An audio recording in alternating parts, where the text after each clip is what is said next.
What's going on, guys? This is Jacob Viral. Just a really quick video today. I just wanted to talk about subwoofer box mounting and how critical it is to output. So I'm not going to do any video tests today with scores, but I just wanted to explain. So mine does not look pretty, but it works. I had some extra 2x4s and some of this L bracket bracing that I had on my wall that I kept.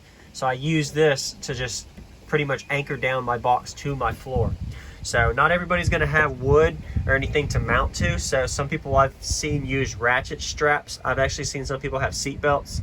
Some people will actually bolt it through their cabin.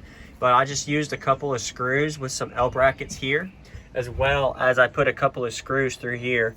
I had 2 screws through here at the port and covered over it. That's going to the wood. And then on the back end, I'll show you real quick. I just have a piece of wood with some screws on L brackets. So I just made it work. I didn't spend any extra money. I already had it from my old build, so I used it. So one thing you got to really remember though is if your box is moving, you're losing output. Doesn't matter if you're an SPL build, as well as if you're just a daily driver and you have a little system, or you're even in a wall build and your wall's moving or flexing. These things are really affecting the output of your system. So you really need to make sure you have the optimal most output out of your system if you really want to. So mount your box to some form of mounting point. Use ratchet straps if you've got to.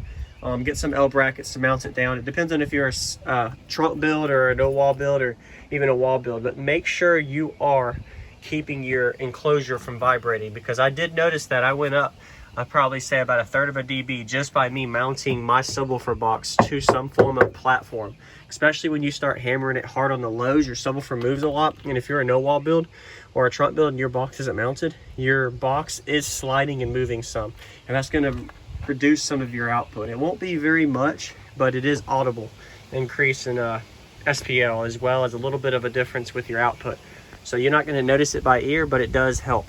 So just wanted to make that quick tip.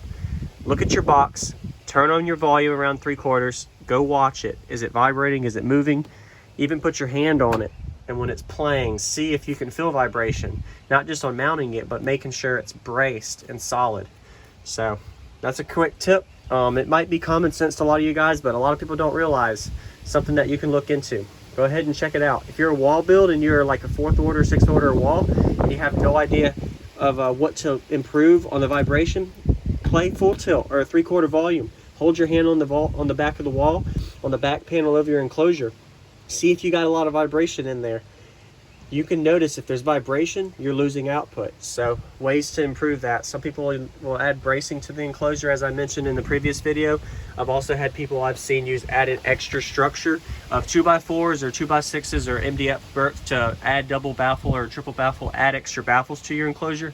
I've even had some people concrete. I've actually seen people actually make a layer of concrete around the enclosure to make sure it's sturdy and firm. Some people even use fiberglass resin inside of the box to make it a little firmer, or just add extra bracings inside the enclosure. So there's a lot of things you can do to improve on it, as well as making sure it's mounted. So just wanted to mention that tip. Thanks guys for watching, and I'll see you on the next video. Stay tuned.